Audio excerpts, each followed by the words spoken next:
নমস্কার বন্ধুরা, সীমাস kitchen and লাইফস্টাইলে আপনাদের সকলকে স্বাগত। হাতে দেখতে পাচ্ছেন কত ধনেপাতা, শীতের ধনেপাতা। সারা বছর যে ধনেপাতা পাওয়া যায় তার থেকে স্বাদ দ্বিগুণ। আমি আজকে এই ধনেপাতা দিয়ে আপনাদেরকে ধনেপাতা ভর্তা করে দেখাবো।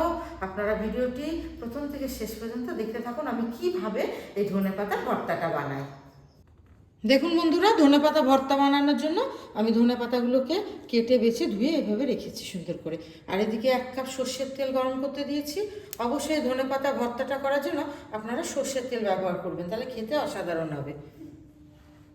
সর্ষের তেল গরম হয়ে গেছে, আমি ফোড়নে দিচ্ছি 2টো শুকনো লঙ্কা, কালো জিরে 1/2 চামচ আর 2টো কুচিয়ে দিয়েছি শুকনো লঙ্কা।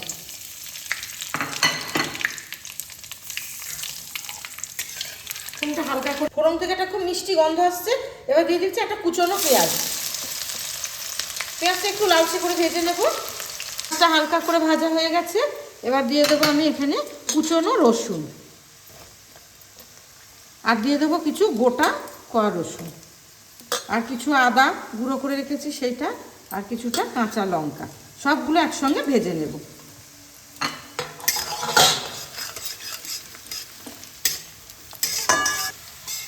সব কিছু মশলা ভাজা হয়ে গেছে, এবার দিয়ে দেবো কুচনো ধনেপাতাটা।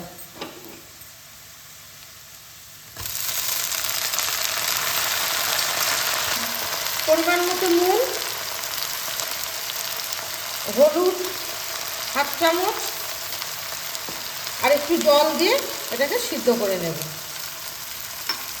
দেখুন বন্ধুরা, ধনেপাতাটা সিদ্ধ হয়ে গেছে ফোড়নের মধ্যে। এবার দিয়ে দেবো তেঁতুলের কাপ। পাকা তেঁতুল জলে ভিজিয়ে এই কাপটা আমি তৈরি করে নিয়েছি। আর দিয়ে দেবো সামান্য চিনি,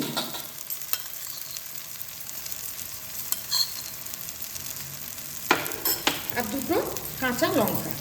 এটাকে ভালোভাবে মিশিয়ে নেব। দেখুন বন্ধুরা, ধনেপাতার ভর্তা একদম রেডি। একবার হলেও এইভাবে বাড়িতে বানিয়ে খাবেন, অসাধারণ লাগবে। গরম ভাতের সঙ্গে একবার যদি করে তৈরি করে খেয়ে দেখেন তাহলে বারবার খেতে ইচ্ছে করবে। ভিডিওটি ভালো লাগলে লাইক, কমেন্ট, শেয়ার করবেন, আর চ্যানেলটিতে সাবস্ক্রাইব করবেন।